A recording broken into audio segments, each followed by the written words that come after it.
Welcome everyone to my podcast. I have Stetson Scribner on here with Squared Away Dog Training.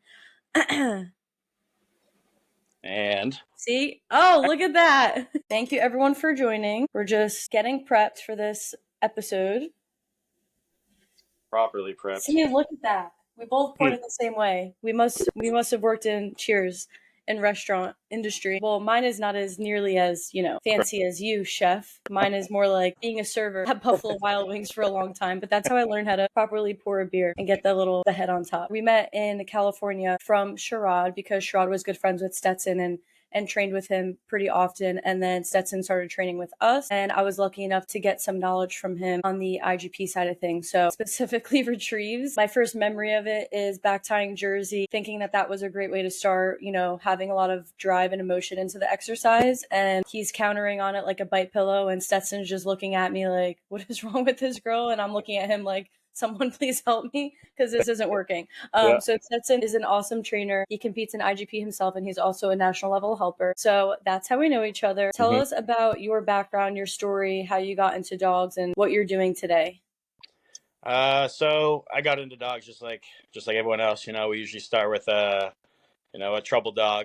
I had a Shar-Pei named Kato, and just like classic Shar-Peis, he was not a fan of people, not a fan of. After a little while, I realized, I kind of had a knack for this. We worked on some of that reactivity. I could take him on walks, and I wanted to really expand my knowledge. And so I reached out to dozens of trainers, and I got lucky enough to look into just a sport called Stetson. Had no idea what it was at the time, and found tailor-made working dogs. They were in Ramona, about an hour from where I was living, and I was like, I'm gonna go check it out. They had clubs, on Tuesdays and Wednesdays, and I would just show up. I never showed up with a dog, never showed up with anything. I would just go there and watch and ask questions, and eventually they hired me. They brought me on, and the funny thing is, when I first brought Kato, they were like, okay, he definitely can't do bite work. He has no mouth for that. And so she was like, well, what's he like? Is he like playing with toys? Is he like playing with food? What's he do? I was like, I know what to bring. So I come out to club random Wednesday night, and I'm wearing these cargo pants, and I'm wearing they got bulges on the side. And Liz is like, all right, you got your toy. You have something for Kato to play with. I'm like, And I pull out like this handful of pine cones, Oh my gosh, that is so funny. Because he loved pine cones. He would run around. He would chase them because they would go side to side. He would crunch on them. He loved pine cones, and that was all I knew that he liked. But it's so funny. That's like what you got to realize is you got to figure out what your dog likes, what motivates him, and then that.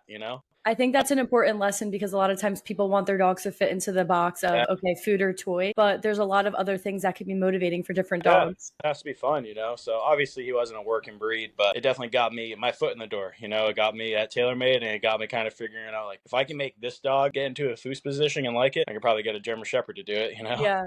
I didn't realize that you brought Kato to club. Yeah, I did. He was foosing around. He was funny. But yeah, he would work for pine cones. I'd throw it around and crunch it and do his thing, Oh my gosh. How long did you do that for?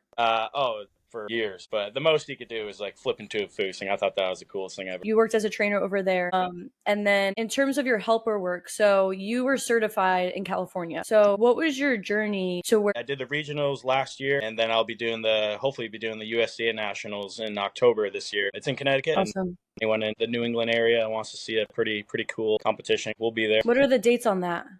It is October 24th to 27th, and it's at Quinnebog. It's in Connecticut. I might have to stop by. Connecticut's not too far. Yeah, that'd be a blast. What was the journey of that? What is the process of certification? A certified helper to a regional to a national level helper? So first it starts by putting on a sleeve, getting a bite, and realizing, okay, is this something I want to do? Is this something that is maybe scary? Is this something that's really exciting? And, hopefully it's exciting. And then at first you just learn safety.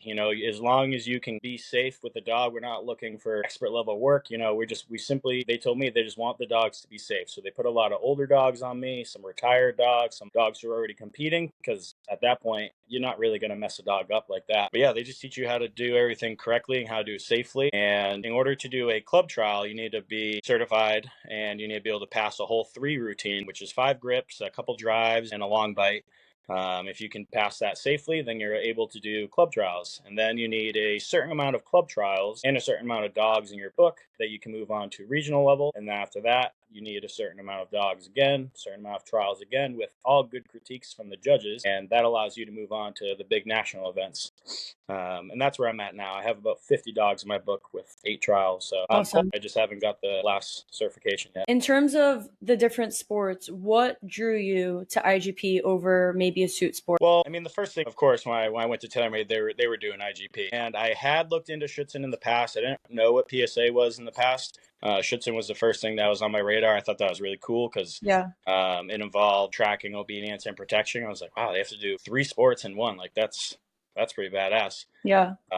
Must take a lot of work, a lot of balance, a lot of like correct. You need the correct dog. You need the correct everything. You need a whole team behind you to get to that level. I just thought that was pretty fascinating. But again, the main thing is, I mean, that's just who I was surrounded by. That's what I was surrounded by with my work, and for me, it was a no-brainer.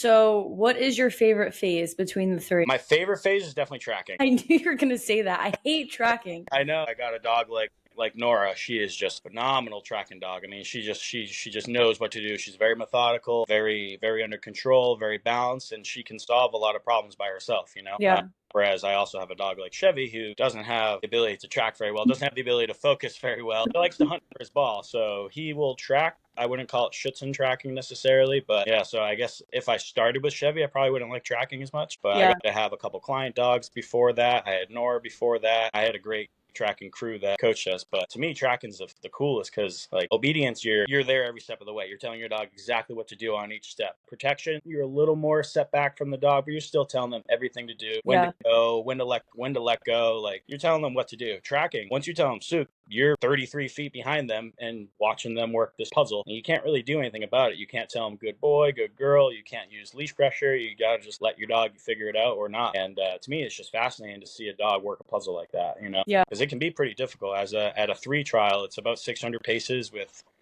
4 corners, 3 articles. It can become pretty tricky for the dogs. So it's a fascinating thing to watch because again, the dog's just independently working, and it's pretty cool. Yeah, I agree. It is fun to watch. What I don't like about tracking is actually laying the tracks. That to me is the part that is just, I'm like, okay. Because right now I'm doing IGP with Revel, and she's good at tracking. She has a great nose and she has really nice food drive. So that aspect has been fine. What she does is she turns, like she's just not tracking straight. Mm-hmm. So I did it a few times and I was just like so frustrated. I'm like, all right, let's curb the tracking for a little bit and let's just work on the other things because like I said, my patience for tracking just sucks. But you said she's tracking sideways, like her body's turning? Yeah, like she's going for the food, like she's following it, but she's just turning. Like she's like her body's just doing its own thing. So I'm like, I'm putting her between my legs. I'm trying to manipulate the leash in different ways to keep her straight, and it just wasn't working. What'd you say? Are you having beers before your track? No. Okay. I need to go to a tracking seminar. I need to take like an online course or something because obviously it's not my area of expertise and I don't want to do it wrong. So that's definitely something that I need to do. Yeah, not easy. I found a lot of success with my puppy now. I've been using a tracking harness actually. Okay. That's been keeping him very squared and not kind of pulled off to one side or the other. Yeah. You should send me the harness because it seems like I need it. What are your favorite and least favorite things to teach within the 3 phases? Well, since I'm a helper and I do a lot of training helper work, I'd say the thing I like the most would be the guarding of it, I guess. I really like getting puppies to open up and learn how to be dominant in their barking. Kind of being very theatrical and making the dogs think that they're knocking me over and they're scaring me away, and just kind of empowering a young dog. That's probably one of my favorite parts, is that like creating some possession, creating just confidence in a dog, it's a really cool thing to see over a couple of weeks. The dog all of a sudden goes from somebody that maybe doesn't want to chase to it feels like a badass, and it's really, really cool for me to see as the weeks go on to help a dog progress and gain confidence that way. As far as obedience goes, the healing, I think healing in Schutzen is just the most beautiful aspect, because you need healing in every phase of it. You need build unit protection. He should be under control and tracking, but if a dog does it well, you won't find much better healing than Schutzen healing, Absolutely. Beautiful part of the work. We spend so much time on it for 10 points, in the overall, but you need it. It's the most beautiful thing with the dogs just staring at you, just following every single footstep. It's nice. As far as tracking goes, I like doing the puppies actually. I really think it's cool teaching the puppies how to move on from every footstep and doing circle tracks to all of a sudden doing, 2 or 3 corners, and they learn pretty quick. But yeah, just tracking in general it's always gonna be my favorite part of it. What are you looking for in an IGP prospect? Well, I guess it depends on what your level is as a handler. I would also also, because that would determine, are you going to get a puppy? Are you going to get a 12 to 15-month-old dog? Like, what's your price range and stuff? And then really, you got to find a breeder that you can have some sort of relationship with. Like, you don't want to just go to someone and say, hey, I'm looking for a working dog, because they could give you a police caliber dog. They could give you a medium drive dog. You have to know what you're looking for before you really start reaching out. But the best kind of qualities you want is, you want a dog that's confident. You want a dog that is, pretty environmentally stable. He's not scared of different sounds. He's good with different stairs and different floor surfaces. You can't have a dog that's, you have to try and encourage and build confidence in every aspect. Puppies are going to have periods. You're going to have a dog that's going to be like, oh, what was that? But the recovery of nerve is the most important. You can see a lot of those things at a pretty young age. We had a litter last year with 9 little rugrats, and it's really cool because I can throw a handful of food in the backyard, and maybe 3 or 4 of them are hunting, 2 or 3 of them are playing, one's jumping on me, one's chewing on a stick, and after maybe a couple of them leave, I want to see the ones who are still hunting. I want the ones who are just relentlessly searching for that last couple pieces of food that they think are out there. That shows a lot of determination, good work ethic. But you can see all that at a very, very young age. I agree. And then this is where I think me and you could probably have a whole nother podcast on it. I don't think it's always nice if a dog has prey drive at a young age. 8, 12 weeks old, they like to chase, they like to bite. I don't think it's 100% necessary, especially seeing this litter. I have 2 puppies that didn't chase anything till 4, 5, 6 months old. I had a couple that did it later, and now they're a year old, and 6 of them are in working homes.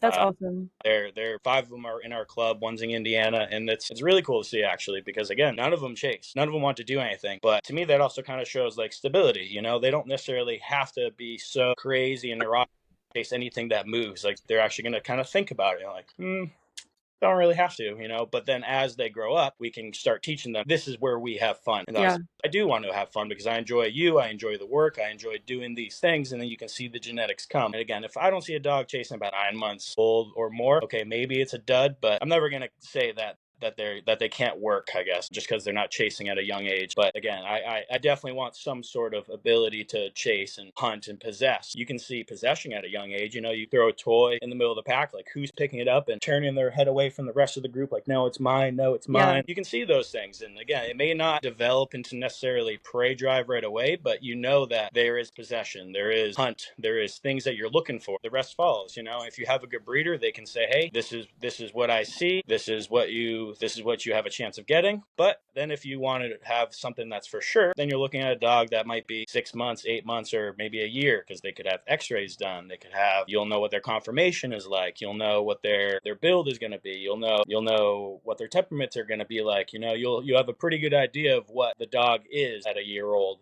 as far as how good of a working dog they could be, how their grips are, how confident they are. We're not dealing with any funky fear periods at that stage. So I'd say it really depends on kind of what you need in the moment and what you can work with. For me, it's a matter of interest. Like, if I pull out a puppy and they're looking, like, you could tell, I mean, obviously you're so experienced with this, you've, I'm sure, evaluated like 100 puppies by now, and young dogs. Like, for me, I could look at a dog, have a pretty good idea of what the dog could be, just in the sense of the dogs, I throw a rag or a fluff tug in front of them, they look at it and they're following it a little bit. Now I don't need them at the end of the line trying to kill themselves to get it, but what I do want to see is interest. Are they looking at it? So that's just something that I look. As far as choosing a dog, like, I had a mentor in the past tell me, like, if you have a good pairing, you have a good mom, she's produced good dogs, and then like her first litter, you're not playing a guessing game, you have a proven stud, you can just reach in and grab one. As long as they have a high tail and they're willing to escape the whelping box, you have a pretty good chance with that dog, because they show confidence, they show some sort of dominance there, and just the willingness to explore into a new world. Because dogs, I mean, a whelping box, they might be in like a 3x5 box for 3 weeks. If they're willing to explore and change their whole world, to me, that shows a lot. So if you can find a dog with a high tail and he wants to explore, you're probably going to have a good dog. And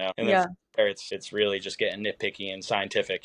But I ran into that problem. I have 2 right now, and I don't know which one I want to keep, because they both show so many good qualities that I want.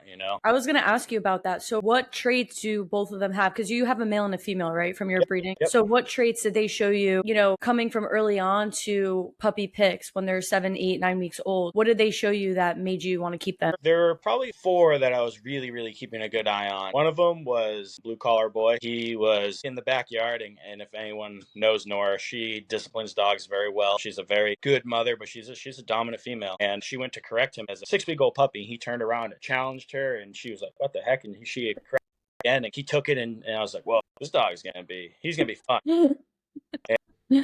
So he's actually with Nora's breeder. Oh, that's awesome. So he now has a grandson from his original dog, which produced Nora. That's So amazing. that's really cool. So then it was down to a couple that I liked. Again, the main things I was looking at was putting them in like just outside a pool with full of water bottles, like plastic water bottles. I'd throw food in there. Like, who wants to go in solo? Who wants to go in only because there's other puppies in there? Who wants to, like I said, who wants to hunt for the longest in the backyard? Who's eating their food and I drop a bowl, and who runs? Who keeps eating? Who wants to investigate the bowl? Like, there's a lot of little tests that we can do. But then once it came down to probably 8 to 10 weeks, I just kind of picked the two that I really liked the most. I wanted a female, I wanted a male, I wanted to and then eventually knowing I would select one of them. But it's funny because I think the female is a better working dog. She shows a lot of nice aggression. She has really, really solid, stable nerves. She's a good sized female, very methodical tracking.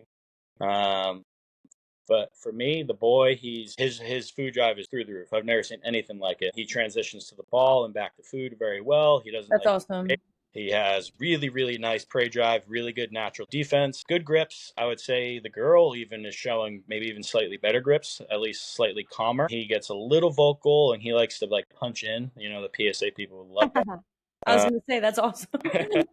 Dogs to like tug a little bit. And, but I have a relationship with him. He's a really fun dog. He likes me a lot more. He's way more naturally engaged, and yeah. So I did decide I'm going to keep him. But it's not an easy choice, picking those dogs, because now I see 3 other dogs in the club, and all of them have amazing grips. They have really, really nice food drive, ball drive. I could have chose any of them and been so happy. Yeah, that makes sense. Yeah. You'll find too, which obviously, again, this is something you're experienced with, that the puppies, they'll just surpass each other in other areas where maybe when they were younger they didn't. Yeah. Yep, and you never know that, until you know. Yeah, drives develop. You get a good sense of what they are, but then they can explode. I had like maybe 3 months ago, I was like, man, my male is just like, he's good. He's fun, but he loves food. He loves track. I was like, I don't know if he's doing anything. All of a sudden, he spiraled. And he became just nuts. He's jumping on me, biting my arms. Like he just became a little maniac. And again, I liked it. Because he's that not energy towards me. He's not handler aggressive, but he's just so fun. Yeah. So yeah, he's a good little boy. So tell us about Crisis. Yeah, so I got Crisis when I worked at TaylorMade, she was a female from a breeder that we're friends with, and she was titling several dogs of her own, and she would send us dogs to help title her females. And so I'd been at TaylorMade for 2 weeks, and they're like, "Hey, do you want to train this dog?" I was like, "Yeah, absolutely." They're like, "Well, her name is Crisis, like, go take her out." And all I knew, because I was just the kennel tech, I was scooping poop and bathing dogs, and I knew this tiny little like 48-pound female, and she would jump on your arm and you would walk her out to the kennel as she was basically on her 2 back legs. Like, she was just the sweetest little dog. And I was like, she's gonna do like this like cool bite stuff, like she's gonna do these things. And then I started working with her, and she was a badass little female. And within 2 months, I put a BH on her. And then in December, we trialed. She failed. And then we trialed again in February, and she passed. We got her one, and she went back to her breeder. That was the deal that we had. So it was tough for me because I just built a bond with this dog for the first year. And obviously I didn't want to give her up, but I knew that was the deal. And then, 2 weeks later, they made a deal with different breedings, and I got Nora, who I still have, and she got her one, and I got my BH in San Diego. COVID happened, and then after that we got our one. But yeah, it was a wonderful time trying to figure out that dog, and like really, because that got me into the sport. Everything that I learned was from that little female. I learned proper healing, we learned about retrieves, we learned everything about tracking, and then with every dog you get new problems, new things that you got to figure out. With how sensitive she was. She's a really, really sensitive dog. Not as far as like hard correction goes, but as far as vocal and like verbal sensitivity to the handler. It was a weird thing for me to see such a big, strong, 85-pound female like Nora. I could say no, and that was a bigger correction than anything I could do with an e-collar or prong collar. That was really cool. The differences of dogs, even though they're both German Shepherds, they're both doing the exact same sport, but couldn't do anything the same. Yeah, I didn't realize Nora was 85 pounds.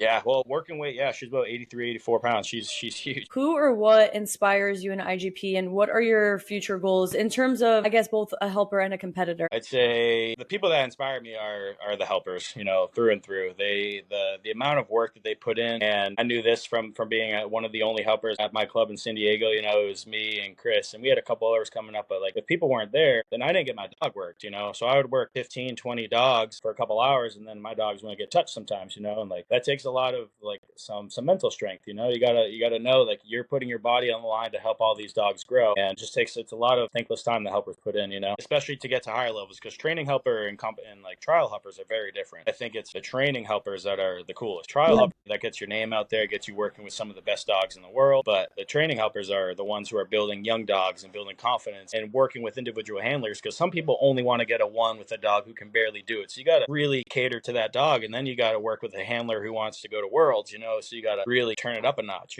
So for me, it's anyone who puts on a sleeve. That person's pretty inspirational. And this keeps being it's a recurring I just did a podcast with Brad Harden, who does Mondio Ring, and Chad Hunter, who does French Ring, and then obviously John's a decoy, and a lot of my good friends are decoys. Yep. Is the lack of appreciation for decoys or helpers. And a huge issue that not so much anymore, but John would have all the time is that he'd work everyone's dog, and then by the end of the club, either he's too tired to pull out his own dog, or again, there's just no help for. Take time to appreciate your decoys and your helpers. Do things for them, big or small, to show appreciation. There's so many different ways that you could show appreciation. I had a couple club members just ordered me a couple sleeve covers. That is amazing. Because I buy a couple sleeve covers a year with the amount of training I do, and then for any big competitions, I want a fresh, slightly broken in sleeve. I don't want anything hanging off. So we go through a lot of equipment, but just little things like that is awesome. And then of course beer, whiskey, whiskey. I love that. You're an IPA guy, aren't you? I'll drink anything. What are you drinking now? This is an IPA. Look at that. Well, I'm drinking a Bud Light. Let's hear it. Saw that. I'm drinking. It's called Hold My Juice Box. That's so random. Oh. You know what I miss? I miss Cali Creamin'. Oh my god, I would love Cali Creamin'. Sherrod got some. I don't remember where he got it from, and I was so mad because I was pregnant when he had it. So I'm just looking at it and I'm like, are you kidding me right now? You're gonna do that to me? So when you're looking, so for anyone looking to join IGP or finding an IGP club, what are some tips for going to club the first few times? And before you tell me what your advice is, I do want to start by saying my experience. And this is very specific to IGP, because when I was going to other clubs, I've been to a French ring club, and then several PSA clubs. It's a very different atmosphere and climate, especially so obviously, the first times that I went to TaylorMade and Aztec, I wasn't even able to pull my dog out for obedience, which is fine because that's all I knew. So I think a lot of people get spoiled in other sports, like, getting their dogs worked. And then, some people show up with their dogs for the first time and then get mad that they don't pull their dogs out. And I'm just like, I went to TaylorMade and Aztec for 2 months before I could even do obedience, let alone protection. You know what I mean? So I think a lot of people should be appreciative of it in that way. And then also, I think it's good for people looking to join IGP to know, to have a good idea of, okay, my dog might not be worked for a while. Like, a lot more IGP people want you to show up consistently and help out, breaking down equipment, doing stuff like that before they, maybe want to give you field time, which is totally fine. Yeah, because a lot of times, if you find a good schützen club, normally there's 20, 30 people in there, all with a dog or two. There's just not enough time a lot of the days. A long club day is going to be 8 hours, and even if you do pull it out for obedience and protection, your dog's going to be on the field for 20 minutes, 30 minutes max, so that can be tough and kind of demoralizing to some people because they're there the whole time. But for me, it was, you got to just go on the USC website, find a club and just show up. Don't even bring your dog, just show up, show some willingness to help out. Like you said, break down equipment, ask some questions. And this is more so, I guess, for like a new person. But then I would start watching individual trainers, watch the higher level dogs, watch the young dogs, and kind of figure out like who you want to be as a handler, kind of figure out what your dog is and what type of work it can take. Because some handlers within the same club don't use the same helpers, don't use the same spotters because they have a different training program. Some dogs are very, very hard and they require a very tough, hard handler, and some handlers only look for that. They don't want a dog that will shut down with a correction. Some people want to use a ton of food and a ton of praise and kind of build like this really, really happy, energetic little dog. Either way, you're going to get to the same goal. You're going to have the same end picture, but it really depends on who you want to be as a handler, and you can see all of that by just going to a few clubs and going to a few club days and kind of watching who people work with and what the similarities are and what you want to be. And then from there, you'll see little cliques. In a 30-person club, there's going to be, a group that trains by themselves. There's going to be a couple other people that train by themselves. There's going to be a couple people that train together here and there.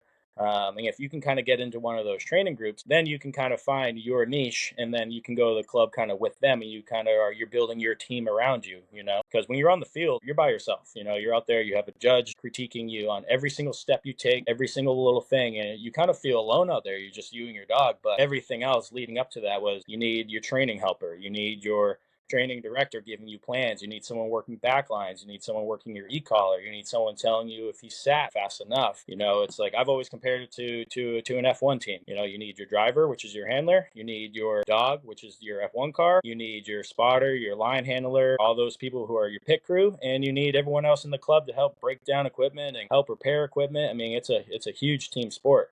You definitely can't do it by yourself, but I think the most off-putting thing about some IGP clubs is like what you experience is a lot of times they aren't really accepting of new people. Like I think a lot of people can be, at least the older crowd can be a little snooty at times, Yeah. But that's just because they've put in so much work and they've seen so many people come and leave after just a few days or a few months. So why are they going to put in so much effort into a person and a dog if they're just going to leave? You have to show up. You have to be consistent. You're not going to trial your dog for 2 or 3 years. You better be dedicated and consistent, and then you'll really see people turn around and really try and help you. But you got to be there. You got to put yourself out. You got to show up to seminars. You got to show up to training weekends. You got to show up to trials. Even if you don't have a dog, you got to be there. And if you can, like I said, you'll find a group. Like I have a Saturday group, and it's dedicated just to new people. It's dedicated to people who have that's awesome. Or they're new handlers. They've never done the sport before. It's a little intimidating, but it's a small training group. We do a little obedience. We do a round or two of protection, and we're done in 3-4 hours, But we have a little training grouping. If you show up for a couple months and you don't think we're crazy dog people and you have a decent dog, then I'll take you and I'll invite you up to our formal club. And at that point, now you're kind of in a little crew. You made the cut. Yeah, you made the cut, but now you can go to club and know that you have a handful of people that you can ask for some help and really get involved in that club pretty easy. I think that's a great idea, is to have a separate day for the new and the up and coming handlers. And I feel like one of the most intimidating things about sport is, say you have a new handler, they're going to club, and everyone, this isn't the case for every club. Like a lot of clubs do have different levels and tiers of trainers and, experience. But if you're going to a very established club and you don't know shit about shit, and you're just like, okay, like everyone's just already like in their motions doing their own thing, and your dog could not even like come into the heel position, I think it could be really discouraging. So I think that's a good idea, is to kind of separate that. And then not only to help create a more encouraging environment and like a more comfortable environment, but also to weed out who's not going to make the cut into the real club. So I think that's a really good idea. For me, it works out. It gets me out there, and it gets me doing a lot of reps, working with younger dogs, younger handlers. Because that's just experience. For me, it's always learning there. But yeah, it's so hard sometimes to get into a new club if you're not willing to really push yourself and just get out there. And be mentally strong to deal with it. Yeah, it can be uncomfortable because not everyone's just gonna be like, oh, hey, how are you? Come over here. I'm so and so, and this is so and so. These are our dogs. Come pet them. Because like the first time I showed up at the club and a puppy came over, I'm like, hey, puppy, like, don't touch that dog. Like, okay, like the dog came running up to me and I can't touch it, but like that's the sport. Like they don't dog to be rewarded by going off and saying hi, but I didn't know that. I just saw a dog coming up to me, so I was like, shit. It's also being able to take critiques. John's laughing at you.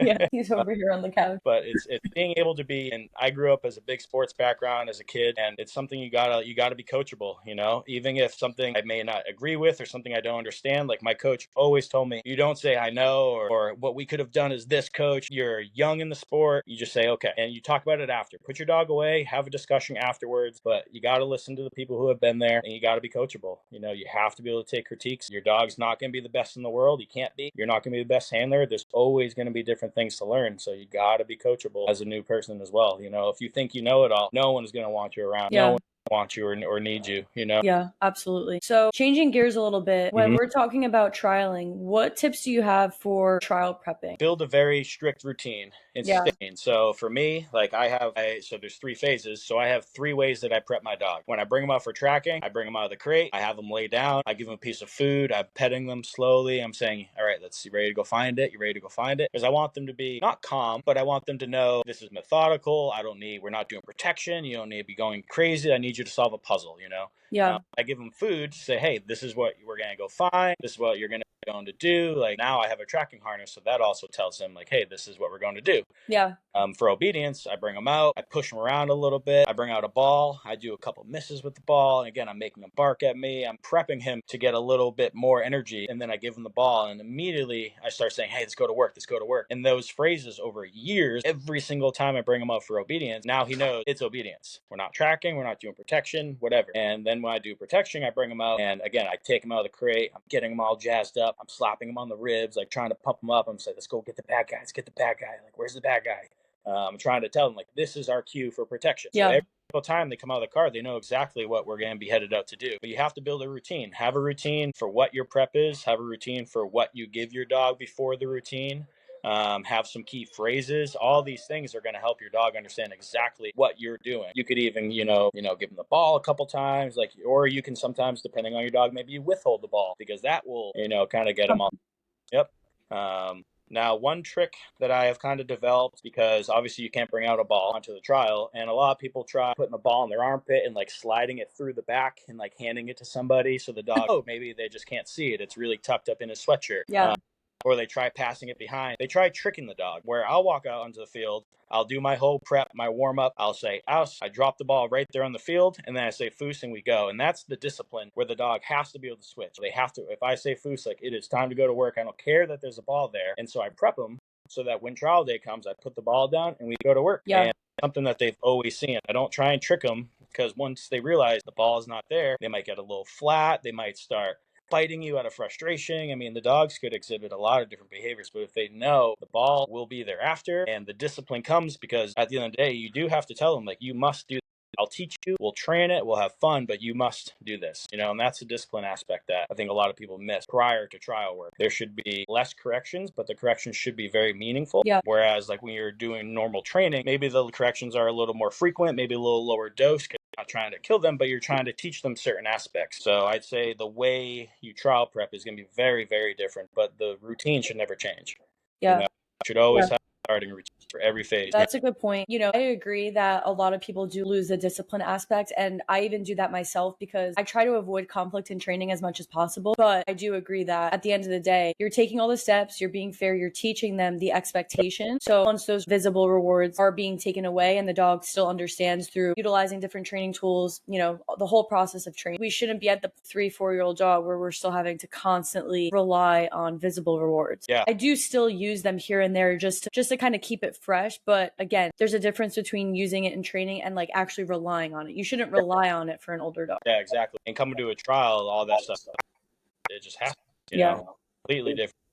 Trial prep is just so much normal training. When I'm doing specific things, I try to utilize different training equipment to cue dogs. Like obviously you throw a harness on your dog or the agitation collar, whatever you're using, it's a cue for protection. For me, the way that I would prep my dogs for the PDC and the PSA 1, because once you get to the 2s, there is no fur savers. For IGP, are they wearing fur savers for the 1? Yeah, you can only wear fur savoring every phase. So I thought the 2s and the 3s were off leash, or not, like with nothing. No, everyone wears a fur saver. Okay, for IGP 1 to 3 or BH to IGP 3. Anything for ADs, for anything, it's fur saver. I would put on their fur saver right at the start of training. Exactly. Put on the fur saver, mark, reward, and that's just their cue. Like, okay, we're doing obedience now. It's the light switch. You're turning on that switch. A service dog puts on its vest. He knows he's at work. You take off and relax at home. A service dog can't work 24/7. Neither do working dogs, but there can be that physical cue, whether it's equipment or a fur saver or harness. Something cues them along with that, and it just helps them prepare, and so that they understand what is happening next. Dogs live through routines. Dogs live through repetitions. That's how we can train them. So just utilize that for everything you do before you step on the field. I don't remember how much you remember of what we taught you of PS. We tried to get Stetson to switch over. And by the way, I feel like I should mention this now. Chevy did enjoy his hidden sleep bite, and he does want to be a PSA dog. Love to be a PSA dog. Outside of that, I do want to let people know that the dog either has it, like the dog genetics are there. He took this IGP dog who, Chevy, obviously, like I just said, never bit a hidden sleeve. He never bit a suit. He never bit anything besides. Stetson was hanging out with us a lot before he moved, and he started getting a little crazy. Chevy was doing hidden sleeve bites, and the first time he was ever presented it and was given the chance to take a hidden sleeve bite, he took it right away. So everyone just keep that in mind when we're talking about a dog genetic. How many 3s are there? PSA 3s in the world? I think there's 40 right now. 40? Yeah, exactly. Yeah. So when we're talking about IGP, What do you think are some good ways to avoid dogs getting smart with the routine and just anticipating certain areas or parts of the routine, certain behaviors? What are some good ways to counteract that? Just I always say work within the routine. You don't have to do anything crazy. I also break the routine in half. So normally I'll either do like my healing pattern and my motions, which is sit down and stand in motion. And then maybe another session I'll do all retrieves and send outs. So I will try and break it in half a little bit.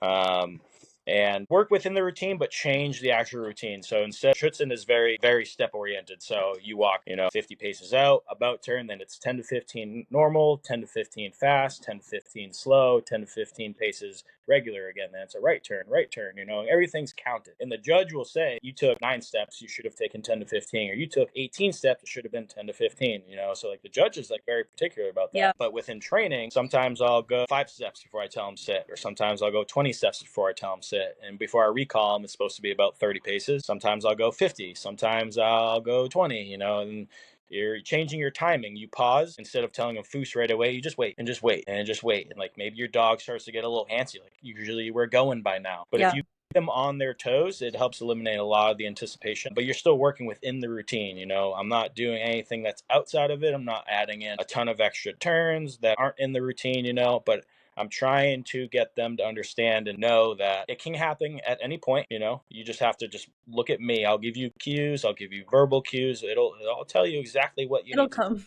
When you need to do it, I will tell you. But yeah, work within the routine, but you have to change it. You have to change little subtle things. A lot of it's just how far you go, how long you wait. Maybe you mess with the order of things sometimes. But other than that, like I said, it always comes down to discipline. That's what I always see dogs is discipline. They have to know when it's time to let go, when it's time to do these certain things, and that we can ask for more. Another thing that I thought about while we were talking about how to keep dogs on their toes when you have such routine sport is something that I noticed early on going to train with you guys. Is what I liked and what I always thought it was a great idea was, I'm sure a lot of people train this way, but putting the helper in different blinds, especially when you have a 3-level dog, you have 6 blinds. Yep. What I thought of when I first went out there is like, okay, why wouldn't the dog just blow off all the blinds because they know they're at the end? But then I saw how you guys were doing it, where like maybe on the first one, the helper's in the second blind, and then maybe the fourth blind. And then, you're keeping the dog guessing so that not only is the dog still, listening to the discipline going from blind to blind, but the intensity is still there because they don't know which blind the helper's going to be in.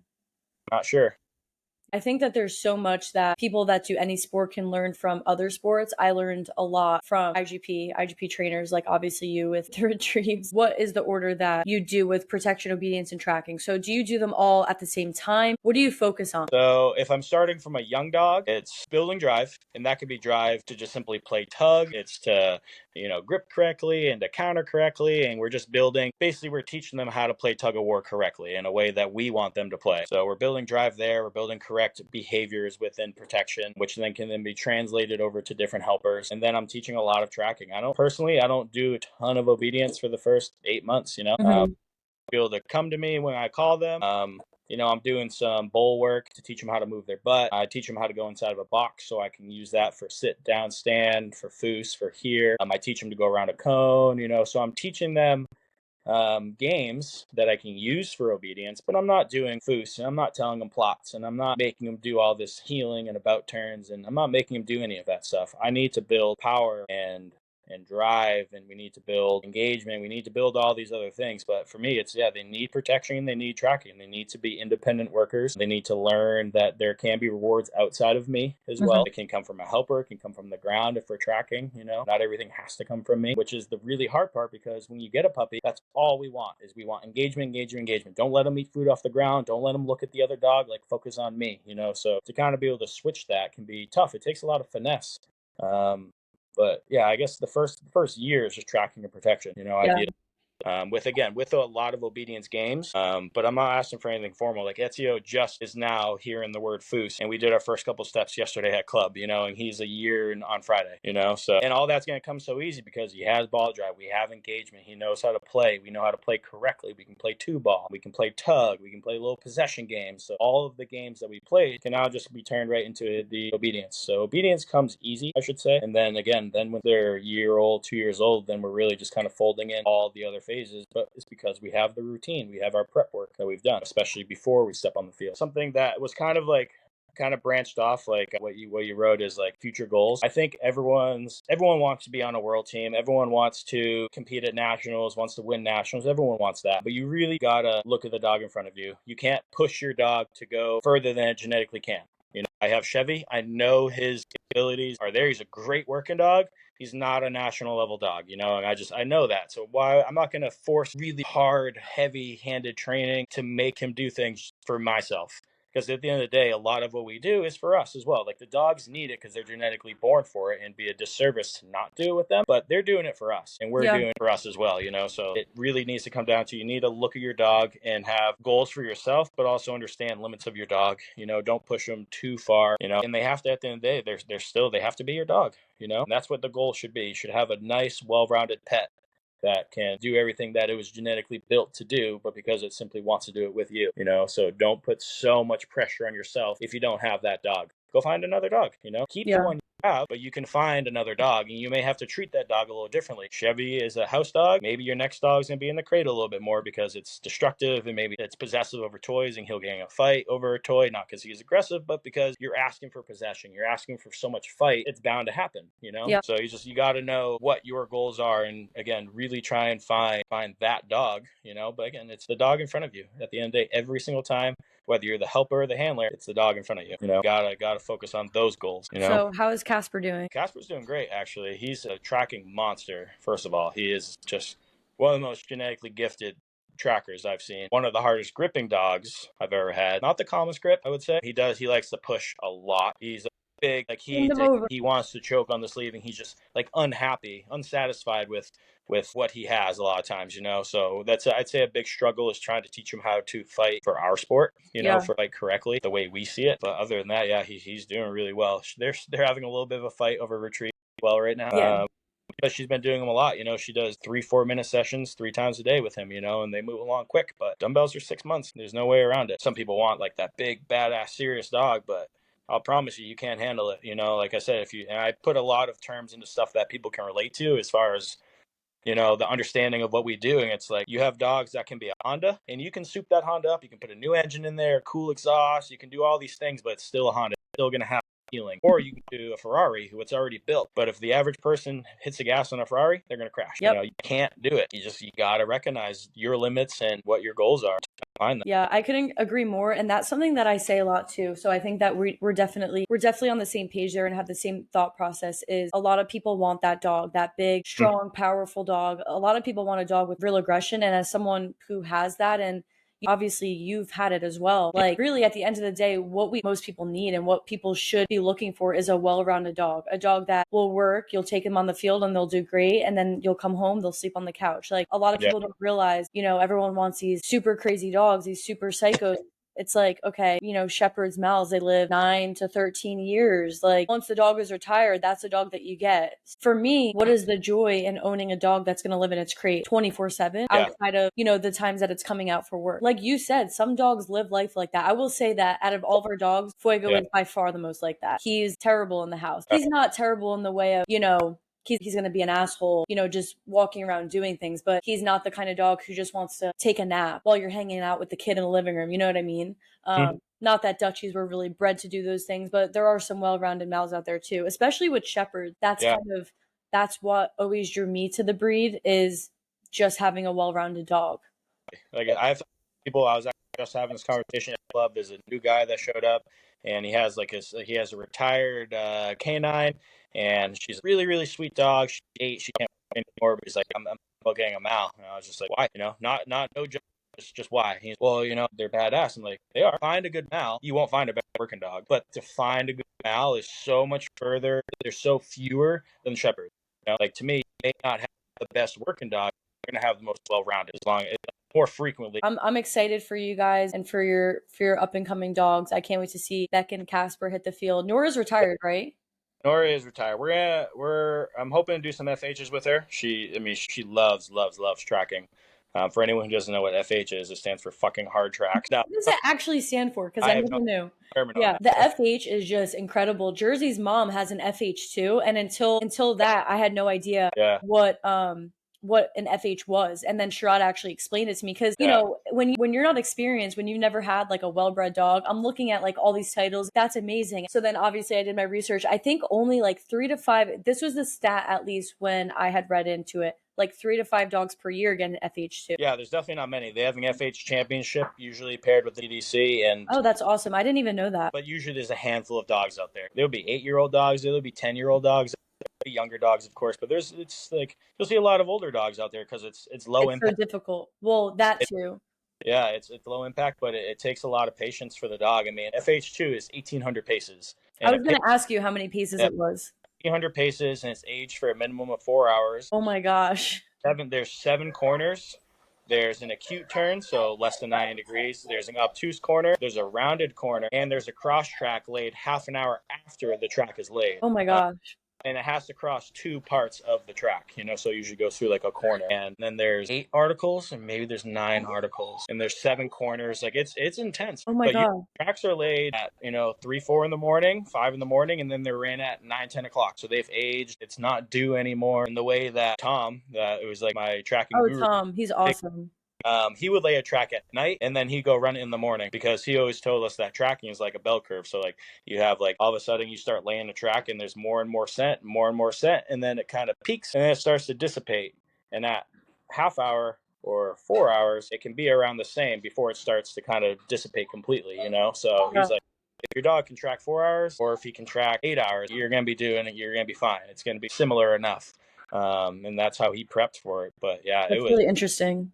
pretty intense. Yeah, it's crazy. I didn't realize how many articles and corners, and Yeah. it's funny that you said acute and obtuse angles because as soon as you said that, the first thing I thought is just when you thought that the math you learned in high school was useless, then you're bringing out angles in Stetson. So that's really funny. Yeah. Yeah, there's change of terrain, there's change of elevation. They're like you have to change terrain. So like it could be like going across like a bike path or something. There has to be some sort of terrain change. But yeah, it is seriously intense. So if you see a dog with an FH2 or an FH, even just an FH1, you have a genetically gifted tracker. Yeah. Especially if it's coming from the female side. Last thing, I want to see Beck. Okay. I want to see John. How are you? Doing well. How you been? Yeah, nice. Perfect. Nice, perfect. Thanks. This looks better. That's why we came on the cut. That's why we came on the Was it all blurry? Oh, there we go. Thank you everyone for joining. I appreciate you guys taking the time to listen to Stetson and I. Stetson is an amazing and very talented trainer, and his input is always appreciated, his knowledge and experience. So thank you for taking time out of your busy schedule to do this podcast and share some tips and share some of your experience that you've had throughout the years. So we all appreciate you. Thank you very much. I hope to come back on your podcast soon. We can keep chatting about different puppy stuff and different sports and why IGP is better and everything else. All right, bye.